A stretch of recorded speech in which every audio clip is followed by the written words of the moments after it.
Почитувани граѓани, надлежноста во врска со преговарачката рамка и нејзино разгледување, одобрување или неодобрување е единствена надлежност на владата на Република Македонија. Меѓутоа,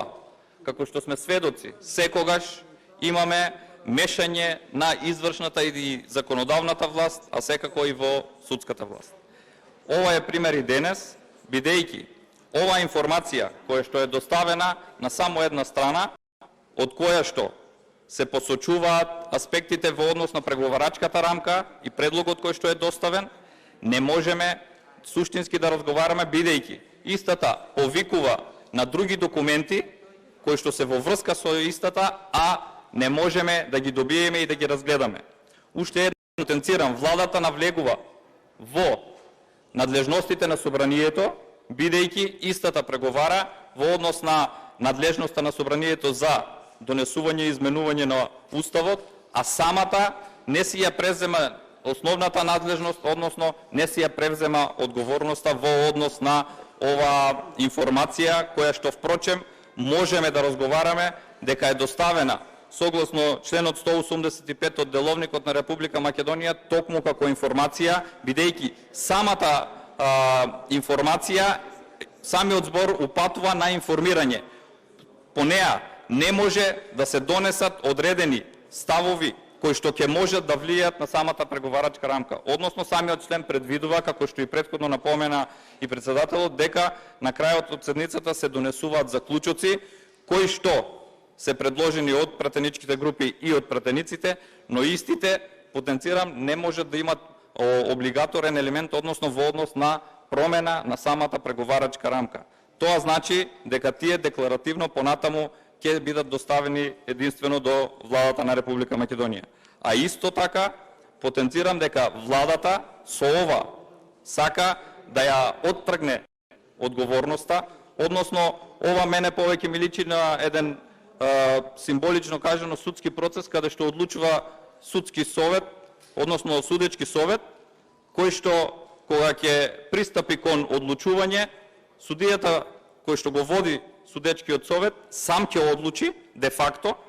само формално правно нема да биде помината одлуката, а на другите членови ќе им предложи во врска со што и како се однесуваат овие кривични дела. Затоа, уште еднаш потенцирам дека владата е единствено одговорна, односно единствено нејзина надлежност е да постапува по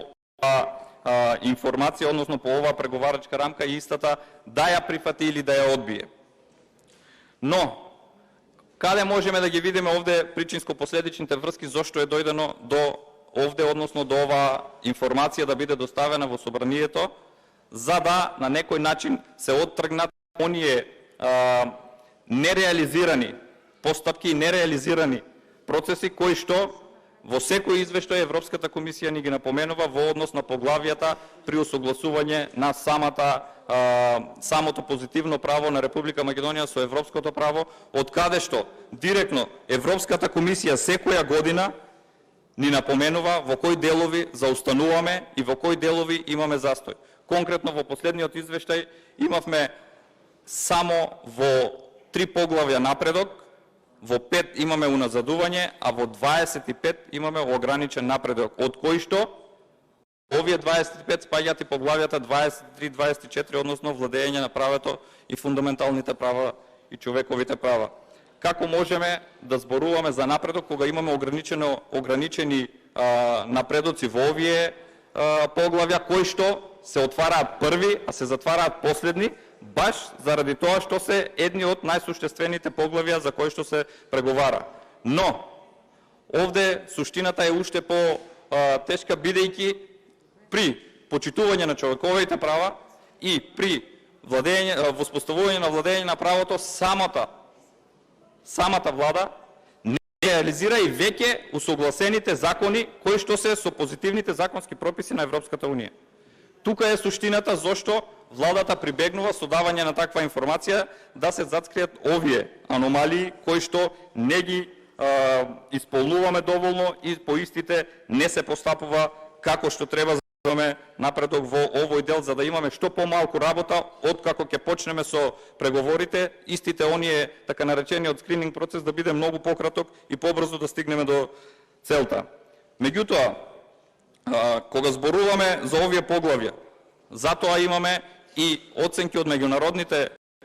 фактори кои што секогаш ни ги потврдуваат, меѓународно релевантни организации кои што ни даваат до знаење дека воопшто не пристапуваме сериозно кон овие измени и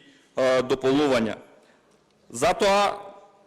всушност и во самата рамка е предвидено, односно напомнуваме дека рамката се осврнува на потребата од ефикасно исполнување на стандардите и критериумите за членство кои произлегуваат од Копенхагенските критериуми и процесот за стабилизација и асоциација, а чие што исполнување води кон стабилни институции кои гарантираат демократија, владење на правото, човекови права и така натаму. Ова потенцирам бидејќи не се почитуваат овие одредби, односно не се вложува доволно труд за истите да можат да дојдат до израз. Со ваквите доставени информации кои што не се комплетни, истите не може да се постапува по нив, односно не може да се разговара суштински за самите одредби кои што треба кумулирано со сите други пропратни елементи, односно други документи кои што треба да бидат инкорпорирани во самиот документ за да имаме една целокупна слика. Но затоа повторно ќе ви потенцирам, заземете се да можеме да ги извршиме реформите дома во данъчното законодавство, да можеме овие рокови да ги скратиме, да не барате за обиколен начин, односно да имаме подобри стартни позиции во било кој процеси понатаму, за да не губиме време на ваквите постапки понатаму, кога сега во дадениот момент можеме за истото да разговараме. Односно, Република Македонија може да чекори со побрзи чекори доколку се создадат услови кои што дома ќе бидат на здрава основа, кои што дома ќе бидат признаени и од граѓаните во Република Македонија и од меѓународните организации, а секако и од Европската комисија, кога ќе се види дека имаме здрава основа за пристапување, ќе имаме многу поголема и преговарачка моќ и преговарачка сила во процесот на пристапување кон Европската унија. Меѓутоа, затоа што овој предлог не е комплетен и не може суштински да се разговара за него, тоа всушност го препознаваат сите и затоа македонскиот народ вели не. Ние го слушаме, послушајте го и вие.